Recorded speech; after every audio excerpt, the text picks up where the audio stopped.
ከዚህ በፊት በጣም ብዙ ሰዎች በጣም ብዙ ተነግሮ የማያልቅ በጣም ብዙ ነገር ሰርተዋል። ለብዙዎች ተደብቀው ከሚስታቸው ከባላቸው በሴቶችም ሆነ በወንዶችም ምን ያክል ይተማመናሉ የሚለውን በማጠራበት ሰዓት አብረው ዝም ብለው ይኖራሉ እንጂ በማይተማመን በቃ ዝም ብለው የመኖሪያ አኗኗር እየኖሩ የነበሩ ብዙ እህቶች ወንድሞች በማይሆን ቦታ እንዳይገቡ እንግዲህ ብዙ የአቅሙን የለፋ የደከመ ልጅ ነው ማለት ነው። ከዛም እንግዲህ አብዛኞቻችሁ እንግዲህ የምታውቁት ባልና ሚስት ሆነው አብረው በሚኖሩበት ቤታቸው እንግዲህ እሷ ሚስቱ ዶክተር ናት፣ እሱ ደግሞ እንደዚህ ሹፌር ነው። የገዛ ጓደኛውን እሱን ለፊልድ ምናምን በሚወጣ ሰዓት ጓደኛው እየመጣ ከቤት አብረው እንዳይደብራት በማለት አብረው ምናምን እያሳለፉ እንግዲህ እሱ ውጭ ለሶስት ቀንም አራት ቀንም ቆይቶ በሚመጣበት ሰዓት እንግዲህ የገዛ ጓደኛው እንግዲህ ሚስቱን የማይሆን ነገር አብረው ሌላ ነገር ጀምረው ነበር ያገኛቸው። ከዛ በኋላ ከመሀል ልጅ ይመጣል። ልጁ ሲመጣ እንግዲህ እሱ ሞር ሚስቴ ናት ብሎ ቤት ውስጥ ያለችው እሷ ናት። ባልና ሚስቱ ሆነዋል፣ ተጋብተዋል በሰርግ በምናምን እንግዲህ እሱ የኔ ልጅ ነው ብሎ እንግዲህ እስከሚወለድ ድረስ ከዛ ከተወለደም እስከ 3 ዓመት ድረስ ልጄ ነው ብሎ ሲንከባከብ የነበረ። ከዛ በኋላ እንግዲህ ይሄ ልጅ አሁን የጠፋው ወንድማችን መንገድ ላይ እንደተለመደው ስልካችሁን ብሎ ማነው ታማኝ በሚል ሲጠይቃቸው እሷ በጣም ትንትን አለች፣ ተንደረደረች። በቃ ምክንያቱም እሷ ስራዋን ስለምታውቅ ማለት ነው። ከዛ እንደምንም አሳምኖ ስልኳን ከተቀበለ በኋላ እንግዲህ ያልሆነ ከገዛ ጓደኛው ጋር ሌላ ነገር ጀምራ እንደነበረ እንደውም የዛ ሰዓት የደወለላት ጊዜ እሱ የለም ወይ ልምጣ ወይ ምናምን ከሌለን ልምጣ ምናምን ብሎ ስልኩ መሀል ላይ ሲያወራ ይሰማዋል። ከዛ ከሱ ጋር ምንድን ነው ያለሽ ግንኙነት ብሎ ገዛው ፊት ለፊት ሲያፋጥጣቸው እንግዲህ ያልሆነ ነገር ውስጥ ገብተው ነበር። ከዛ በመሀል ደግሞ ስልኩ እንዳጋጣሚ እያወሩ እያሉ በመሀል እንግዲህ ይሄ ልጅ ልጄ ናፍቆኛል መጥቼ ማየት እፈልጋለሁ ብሎ የውርዴት ውርዴት ማለት ነው። ስልኩ እንትን ላይ ነው ኦልሬዲ ለሁላቸውም ኦንላይን ተደርጎ ነው እያወሩ የነበሩት እና በቃ ይሄ ልጅ እንግዲህ ልጄ ነው ብሎ ሲያሳድግ የነበረ ሰው የጓደኛው ልጅ ሆኖ ሲገኝ ምን ማድረግ አለበት በሚለው እንግዲህ ይሄ ልጅ የኔ ልጅ ነው ወይስ ሌላ ልጅ ነው በሚል ደግሞ ወደ ሌላ እንትን ሄዶ ዲኤንኤ ምርመራ ምናምን ሲደረግ የእሱ ልጅ እንዳልሆነ የጓደኛው ልጅ እንደሆነ ሲታወቅ ከዛ ልጁን ሰጥቶ እንግዲህ ሰውየው በማይሆን እንግዲህ ይሄ ወንድማችን በጣም የእሱ ታሪክ ይሄ ባጭሩ ትንሹን የነገርኳችሁ በጣም ብዙ ነገር እየሰራ ልጅ ነው። ከዛ ሲቀጥል ደግሞ እንግዲህ የመጨረሻ ቪዲዮ እየሰራው ይሄ ልጅ መንገድ ላይ እንደተለመደው ማነው ታማኝ ብሎ በሚጠይቅበት ሰዓት ያልሆነ በጣም ከባድ የሆነ ሌባ ወንበዴ ነበር የገጠመው። እንግዲህ ሽጉጥ አውጥቶ እስከ መደብደብ ድረስ ጫካ ውስጥ ወስዶ ጎትቶ፣ ለዛውም ብቻውን አልነበረም ጓደኛውን ጠርቶ ምናምን ድብድብ አድርገው። ከዛ ልጁም አላመለጠም። በእርግጥ እስር ቤት ገብቷል ብሏል። ግን እሱን በቃ የመጨረሻ ቪዲዮ ይሄ ነው። ከዛ በኋላ መንገድ ላይ እያስቆመ መፈተሽ ምናምን የለም። ምክንያቱም ከራሱ በላይ ምንም አይቶታል።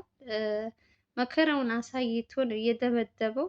እንደውም በመትረፉ ራሱ እግዚአብሔር ይመስገን። ሽጉጥ ደቅኖበት ቪዲዮ ተደብቆ ነበር ካሜራማኑ የሚቀርጻቸው እና ቪዲዮን ስታዩ በጣም ሲያስፈራችሁ በቃ ድምፁ ምኑ የልጁ እኔ እንጃ። በስመ አብ መንፈስ ቅዱስ ይህን ያክል የሰው ልጅ ያው ስራውን ስለሚያውቅ ነው። በእርግጥ ከጓደኛው ተደብቆ የሚሰራውን ስራ ስለሚያውቅ ነው። ስልኬን እንዴት ትጠይቃለህ ከሚስቴ መሀል በሚል ገጭ ብሎ እንግዲህ ወንድማችን የመጨረሻ ቪዲዮ እንዳይሰራ ሁለተኛ በሌላ ቪዲዮ ምንድን ነው ሌላ እንደዚህ ጓደኛ ማቾች እንዳይጠይቅ ያደረገው ልጅ ይሄ ነው። ከዛ በኋላ አቆመ። ከዛ ከፍቅረኛው ጋር ደግሞ እያለ ፕራንክ ምናምን እያሉ ሲቀጥሉም ጓደኛውም የገዛ ጓደኛውም እንግዲህ ትከደዋለች። በዚህ መስለኛል እኔ እንጃ ምን እንደተፈጠረም ባላቅም ዋነኛው ምክንያት ግን ይሄ ልጅ ነው እንግዲህ ሽጉጥ አውጥቶ የደቀነበት ልጅ ማለት ነው። ከዛ በኋላ ቪዲዮ እንዳይሰራ የተደረገው ለምን እንደሆነ እንግዲህ እስካሁን ድረስ አልገባኝም። ከልዑል ጋር አንድ ሁለት ቪዲዮ ሰርቷል። እንግዲህ ልዑል ታግቶ በነበረበት ሰዓት ማለት ነው። በልዑልም በሱም በራሱ ቻናልም ለቀውታል። አይታችሁት ሊሆን ይችላል። ልዑል አያውቀውም ምናምን ስትሉ ነበር። እኔ ባለፈው የሰራሁት ቪዲዮ ከልዑል ጋር ይተዋወቃሉ። ምን ማለት ልዑል ፈልጎ ሊያገኘው ይችላል፣ በውስጥም ሊያወራው ይችላል ብያችሁ ከልዑል ጋር አይተዋወቁም ብላችሁ ነበር። ግን በደንብ ይተዋወቃሉ። ብቻ እኔ እንጃ። እግዚአብሔር ክፉ ነገር ያርቅላቸው። እውነት እንደዚህ በሰው ጣጣ የሚገቡ ሰዎች ያው መጨረሻቸው ትንሽ ያስቸግራቸዋል። ብቻሽን ስትሰሪ ደግሞ ሞር ያስቸግራል። ከሰው ጋር ስትሆኝ ይሻላል። አብራችሁ ስትሰሩ ቢያንስ እየተጋገዛችሁ ሀሳባችሁን ምናምን ብዙም እንትን እንዳይደርስባችሁ ይሆናል። ግን ብቻን ስትሆኑ ደግሞ ትንሽ ከባድ ነው። ብቻ እግዚአብሔር ለሁላችሁ ያው መልካም ነገር ስትሰሩ ሁልጊዜም የሚገጥማችሁ ነገር ይሄ ነው። አስቸጋሪ ነው። ብቻ ለማን እንደምታወሩ ራሱ ግራ ነው የሚያጋባው። ይህ ልጅ እኔ እንጃ የእውነት እኔ ምን እንዳሰብኩ ታውቃላችሁ? ወይ አግተውት ወይ የሆነ ብቻ አድርገውት እንዳይሆን እንጂ መቼም እኔ እንጃ። አንድ ጊዜ ሶሻል ሚዲያ ላይ ከለመድሽ ደግሞ ለማቆም ግዴታ ካልተገደድሽ በስተቀር በፍጹም ልታቆሚ አትችይም። ይሄ ልጅ የሆነ አግተውት ወይ የሆነ ካልሆነ በስተቀር ከዚህ ሶሻል ሚዲያ ላይ ይሄን ያክል ረጅም ጊዜ ሊጠፋ የሚችልበት ምክንያቱ ምንድን ነው ነው የኔ ጥያቄ። አብዛኞቻችሁም በኮሜንት በምንም እያላችሁ ነው እንግዲህ ልጁ ምን ሆኖ ይሆን፣ በምን አይነት ሁኔታ ይሆን፣ ታግቶ ይሆን ወይ ልክ እንደኔ የምትሉም አላችሁ። እንግዲህ እግዚአብሔር ይጠብቃቸው። ከባድ ነው። ብቻ ለማን እንደምታናገሩ አላውቅም። ቪዲዮውን ሼር እያደረጋችሁ ቢያንስ የሚያውቀው ሰው ሊኖር ይችላል በውስጥ ወይ የሆነ ብቻ እኔ እንጃ። እንግዲህ እግዚአብሔር ይሁናቸው። የሰው ነገር የሚሰሩ ሰዎች መጨረሻቸው ትንሽ ለሰው ጣጣ ብለው እንደዚህ ራሳቸውን አሳልፈው እንትን የሚሉ ብዙ ሰዎች ናቸው። ከልዑል ከዘላለም እንዲሁም ከነ ሚኪ፣ በተለይ በሚኪ የምታውቁት ሚኪ አራዳ፣ አዲስ አራዳ። አሁን እሱ ልጅ አሁን ተገዶ እሱ እንደውም መቶ ፊት ለፊት ተናግሯል። ቪዲዮ እንዳልሰራ እያስፈራሩኝ መውጫ መግቢያ አሳጥተውኝ ነው ብሎ እንግዲህ በአጭሩም ቢሆን ቪዲዮ ሰርቶ ተናግሯል። አሁን የዚህ ልጅ ደግሞ ዝም ብሎ ምንም ነገር ሳይል ነው የጠፋው። ቢያንስ የዚህን የአዲስ አራዳን ችግሩን ቢያንስ በትንሹም ቢሆን ያየው ሰው የጠፋበት ምክንያቱን ታውቋል ማለት ነው። የዚህኛው ደግሞ ምን እንደሆነ በማይታወቅ ሁኔታ ይህን ያክል ረዥም ጊዜ ከዚህ ሚዲያ ላይ ሲጠፋ ትንሽ ያሳስባል። ብቻ እግዚአብሔር ይጠብቀው፣ ክፉን ነገር ያርቅለት። እንግዲህ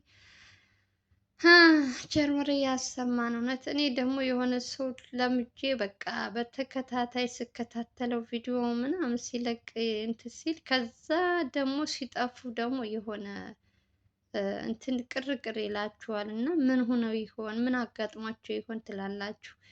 የአብዛኞቻችሁ ጥያቄ ነው። እና እግዚአብሔር አምላክ ለሁላችንም ልቦና ይስጠን። በተለይ ይህ በገንዘብ በምናምን የተነካካ ችግር ያለባቸው ሰዎች እውነቱ ሲወጣባቸው እነሱን ለመጉዳት ምንም እንትን አይሉም እና ከእንደዚህ አይነት ነገር እግዚአብሔር ይጠብቃቸው ነው የምለው። ክፉ ነገር ያርቅላቸው። እኔ ከባለፈውም ብያችኋለሁ፣ አዲስ አራዳ የሚያግዘው ሰው ቢኖር ካጠገቡ የሆነ ሰው ቢኖር እነዚህ ሰዎች አሁን ቪዲዮ ልጁን እንዳይሰራ አያደርጉትም ነበር። ብቻውን ስለሆነ ስላዩ ነው። ለልዑልና ዘላለም ጋር የሆነ ብቻ ኮንታክት ብታረጉላቸው ከዚህ ችግር ውስጥ ሊያወጡት ይችላሉ።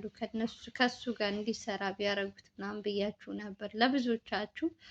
ያው ብዙዎቻችሁም እንግዲህ እንዳያችሁት ማለት ነው። ብቻ እኔ እንጃ ከባድ ነው። ብቻ እግዚአብሔር ልቦና ይስጠን ለሁላችሁ ነው። አንዳንድ ጊዜ ላያስችል አይሰጥም እና ከባድ ነው። ብቻ ስንቱን ታያላችሁ፣ እያያችሁ ዝም ብላችሁ ታሳልፋላችሁ። ምክንያቱም ምንም ማድረግ አንችልም፣ እኛ ተመልካች ነን። እና ብቻ ከባድ ነው። እግዚአብሔር ይጠብቃችሁ ማለት ነው። እኛ ምንም ማድረግ አንችልም። ሲመጡ እንቀበላለን፣ ሲሄዱ ደግሞ ሲጠፉ ደግሞ የሆነ ሀሳብ ትገባላችሁ። አስቸጋሪ ነው። እግዚአብሔር ይጠብቃችሁ እያላችሁ እንግዲህ የዚህ ወንድማችን ጉዳይ እንግዲህ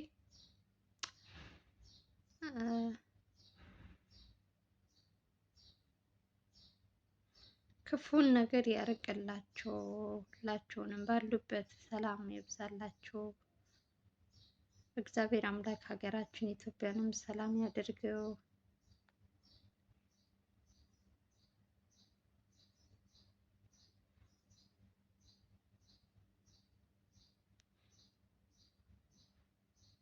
እንደውም አብዛኞቻችሁ እንኳን ያ ልጁን ማን ይሆን የትኛው ልጅ ነው ምናምን እያላችሁ ነው፣ ግን አላወቃችሁትም። ግን ታች የእሱን ቪዲዮ ስታዩ ምን ማለት ታስታውሱት ሊሆን ይችላል።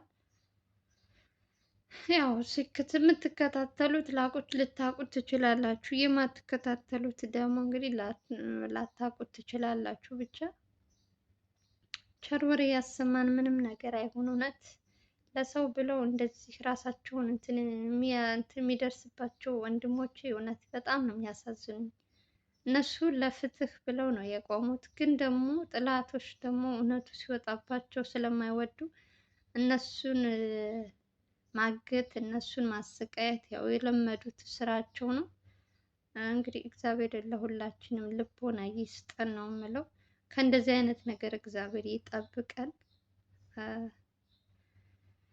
እንግዲህ የምታውቁ ካላችሁ ቪዲዮን ሼር እያደረጋችሁ ለብዙ ሰዎች ምናልባት ሊያውቁት ወይ ልጁ በምን አይነት ሁኔታ እንዳለ ወይ ለምን እንዳቆመ የሚያውቁም ካሉ እንግዲህ ወሬ ቸር ወሬ ያሰማን እያለን እንግዲህ ምንም ማድረግ አንችልም። እኛ ሲመጡም እንግዲህ ያው ሲጠፉ ይጨንቃል ትንሽ። የለመዳችሁ ሰው አይደለም ይሄ ሁሉ ወራት ቀርቶ ይቅርና 2-3 ቀን ቪዲዮ ካለቀቁ እንኳን ምን ሆነው ይሆን? ምን አጋጥሟቸው ይሆን? እንታያለሽ እና ብቻ እግዚአብሔር ሰላም ያደርጋቸው ነው የምለው። ለማንኛውም የዛሬው ቪዲዮ ይመስል ነበረ። ከተመቻችሁ ቪዲዮ ላይክ እያደረጋችሁ ጀምሩ። አብዛኞቻችሁ እየገባችሁ ላይክ ሳታደርጉ ነው የምትወጡት። ከተመቻችሁ ላይክ አድርጉ። ስለምትከታተሉን ከልብ ነው የማመሰግነው። ሰላማችሁ ብዙ ትርፍ ይበልልኝ። በሌላ ቪዲዮ እስከምንገናኝ ድረስ ደህና ሰንብቱ። ሰላምና ፍቅር ተመኘውላችሁ። ባይ ባይ። ግን ላይክ አድርጉ ፕሊስ ፕሊስ ጋይስ ላይክ አድርጉ። ከገባችሁ ከመጣችሁ አይቀር ላይክ አድርጉ። እውነት በጣም ብዙ ሰው ትመጣላችሁ፣ ግን ላይክ ማድረግ እኔ እንጃ ለምን እንደሆነ አላውቅም፣ የሆነ ይይዛችኋል። ላይክ አድርጉ እያልኩ እኔም አልጨቀጭቃችሁም። ለማንኛውም ወዳችኋለሁ። ሰላማችሁ ይብዛልኝ።